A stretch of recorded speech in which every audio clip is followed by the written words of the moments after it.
শরীর অসুস্থ, সম্পত্তি ভাগ বাটোয়ারা করে 20% জমি মেয়ের জন্য রাখলাম।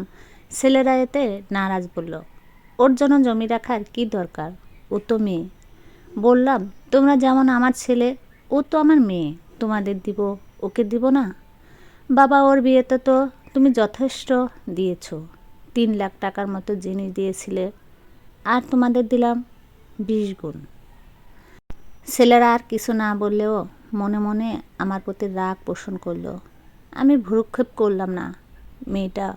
মেয়েকে বললাম, যতদিন বেঁচে আছো এই জমি তোমার, এখানে বাড়ি করে দিব, চাইলে ভাড়া দিতে পারো, তোমার ইচ্ছা। ভাড়া দিলে সেই টাকা দিয়ে তোমার হাত খরচ হয়ে যাবে।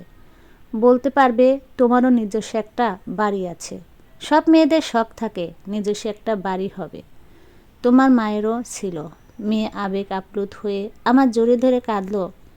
মেয়ের মাথায় হাত বুলিয়ে দিয়ে বললাম, যদি কখনো এমন পরিস্থিতি আসে, কেউ পাশে না থাকে, তখন যেন মাথার উপর অন্তত একটা আশ্রয় থাকে, সে ব্যবস্থা করে দিলাম।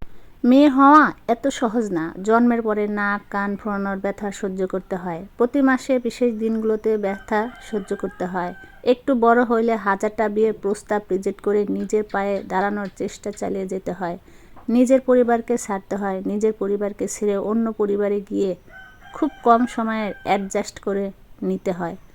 সংসারের কাজ না জানলেও দিন শেষে কাজগুলো ঠিকই করতে হয়। মা হওয়ার কষ্ট কথা না বললাম, যেখানে একজন সাধারণ মানুষ 45 ডেল ব্যথা সহ্য করতে পারে, সেখানে মা হওয়ার 57+ অধিক ব্যথা সহ্য করতে হয়। বাচ্চা সামলানোর থেকে শুরু করে বাচ্চার পড়ালেখা, খেলাধুলা সহ সংসারের যাবতীয় সব একসাথে সামলাতে হয়। এরপর আসে সংসার জীবনের ঝামেলা, যা চোখ মুখ বুঝে সহ্য করতে হয় আজীবন। প্রতিবাদ করলেই বাপের বাড়ি চলে যা বলে হুমকি খেতে হয়। এভাবেই জীবনে শুরু থেকে শেষ পর্যন্ত সব কিছু সহ্য করতে হয়।